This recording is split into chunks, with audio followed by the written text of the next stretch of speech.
Assalamualaikum warahmatullahi wabarakatuh. Saya Julaiha Nurkomari Syabana, mahasiswi PGMI kelas G semester 4, ingin mempresentasikan hasil kerja saya materi IPS tentang individu, kelompok, dan kelembagaan. Bab 4, individu, kelompok, dan kelembagaan. A. Individu sebagai identitas diri dan sosial.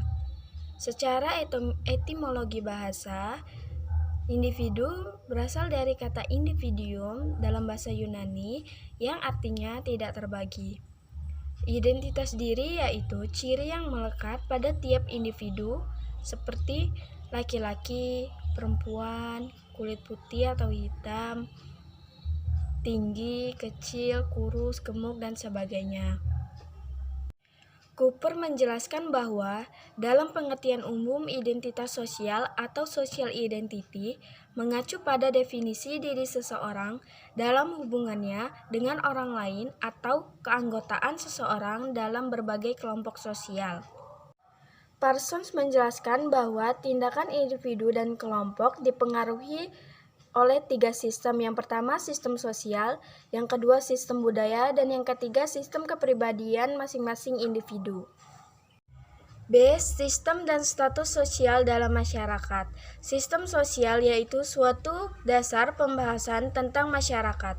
Karakteristik sistem sosial terbagi menjadi 3 tinjauan. Yang pertama, berdasarkan ruang lingkupnya terbagi menjadi 2 sifat, yaitu sifat makro dan mikro. Sifat mikro yaitu seperti sistem pendidikan nasional, sistem pertahanan negara, sistem perdagangan nasional, dan sistem pertahanan nasional. Sifat mikro yaitu seperti sistem keluarga. Selanjutnya berdasarkan perubahan atau perkembangan. Dan yang terakhir berdasarkan antar subsistem satu dengan subsistem lainnya. Menurut Alvin L. Bertrand, ada 10 unsur yang terkandung dalam sistem sosial. Yang pertama, keyakinan atau pengetahuan. Yang kedua, perasaan atau sentimen. Yang ketiga, tujuan, sasaran atau cita-cita.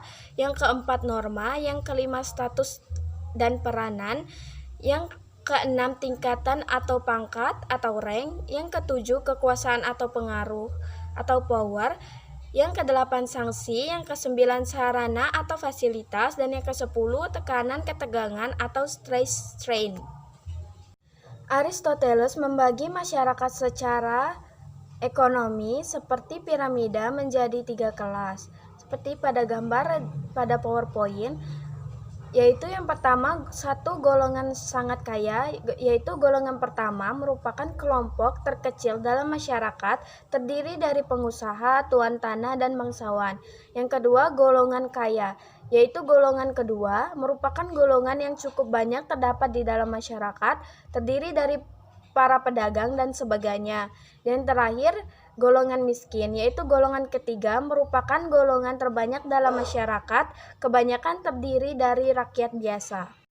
Pada masyarakat Amerika Serikat atau modern, pelapisan masyarakat dibagi menjadi 6 kelas, seperti gambar piramida di PowerPoint, yaitu yang pertama, upper class atau kelas sosial pertama, yaitu keluarga-keluarga yang telah lama kaya.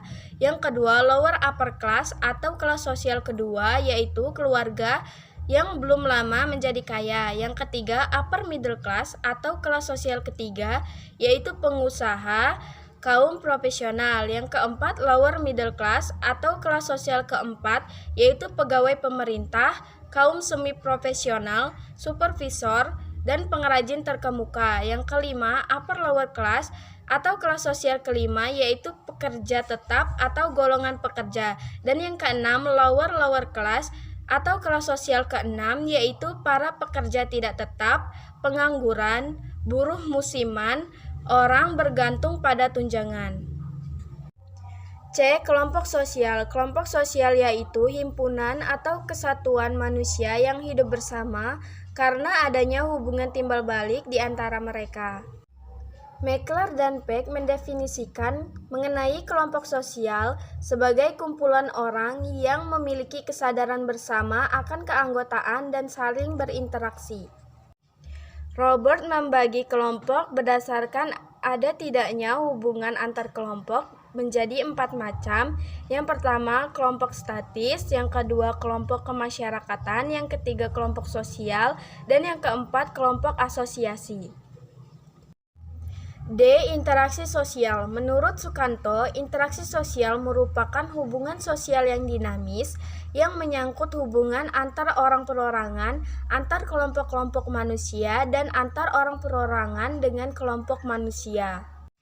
George Simmel mengungkapkan bahwa interaksi meliputi dua hal, yaitu A. Menurut bentuk, terbagi menjadi 4, 1. Superordinasi dan subordinasi, 2. Pertukaran, yaitu Simmel melihat pertukaran sebagai jenis interaksi yang paling murni dan paling maju. Yang ketiga, konflik.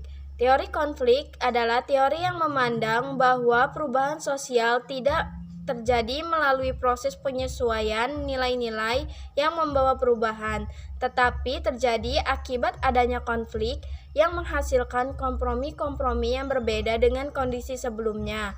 Dan yang keempat, gaya.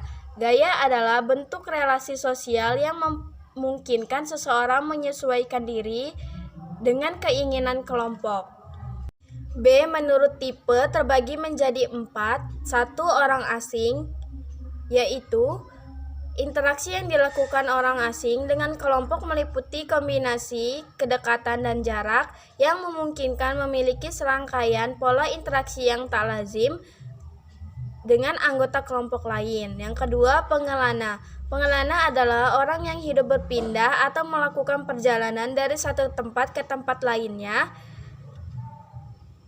Mereka tinggal di suatu daerah untuk beberapa saat sebelum melanjutkan perjalanan. 3. Bangsawan. Bangsawan merupakan kelas sosial tertinggi dalam masyarakat pramodern. Yang keempat, orang miskin. Orang miskin adalah orang atau keluarga atau kelompok yang telah memiliki pekerjaan atau sumber penghasilan yang jelas dan tertentu tetapi tidak berdaya secara ekonomi karena penghasilannya tidak mencukupi untuk memenuhi kebutuhan hidup minimal, yaitu sandang, papan, dan pangan.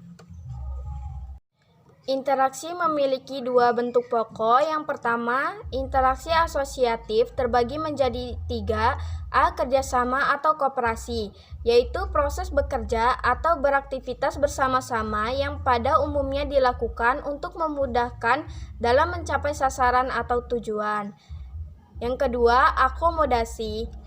Akomodasi merupakan istilah yang dipakai oleh para sosiolog untuk menggambarkan keadaan yang sama dengan pengertian adaptasi yang digunakan oleh para ahli biologi untuk menggambarkan proses penyesuaian makhluk hidup dengan lingkungan alam di mana ia hidup. Yang ketiga, asimilasi. Istilah asimilasi berasal dari kata assimilation yang berarti to render similar. Banyak arti istilah asimilasi antara lain percampuran yang harmonis, pembauran, perpaduan, penerimaan. Selanjutnya, interaksi disosiatif terbagi menjadi 3. Yang pertama, A. Persaingan atau kompetisi. Sebagaimana kerjasama, kompetisi atau persaingan merupakan bentuk interaksi sosial yang universal karena hampir ditemukan di semua masyarakat dalam berbagai lapisan ataupun kelompok sosial. B. Konflik atau pertikaian. Pertikaian atau konflik merupakan proses sosial seperti halnya kompetisi atau persaingan. Hanya bedanya pada pertikaian disertai dengan ancaman atau tindakan kekerasan baik fisik maupun non-fisik. Yang C. Kontravensi. Kontravensi merupakan proses sosial yang berada di antara persaingan dan konflik. E. Lembaga sosial. Menurut Sukanto, lembaga sosial merupakan himpunan norma dari segala tingkatan yang berkisar pada suatu kebutuhan pokok di dalam kehidupan masyarakat. Himpunan norma-norma yang menjadi patokan dalam perilaku masyarakat yaitu A. Usage atau cara, B. Folkways atau kebiasaan, C. Mores atau tata kelakuan, D.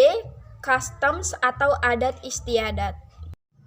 Tipe-tipe lembaga sosial yang diklarifikasi sebagai berikut. A. Dari sudut perkembangan atau crisis institutions, yaitu merupakan lembaga yang primer tumbuh dari adat istiadat masyarakat seperti agama, perkawinan, dan sebagainya. B. Dari sudut sistem nilai yang diterima masyarakat atau basic institution, dianggap sangat penting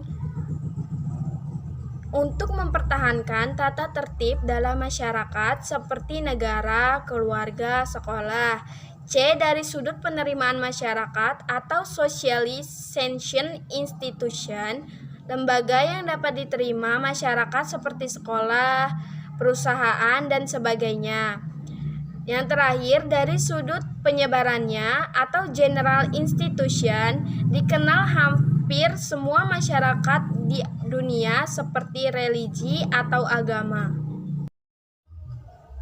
Sekian presentasi yang bisa saya sampaikan, lebih kurangnya saya mohon maaf. Terima kasih. Wassalamualaikum warahmatullahi wabarakatuh.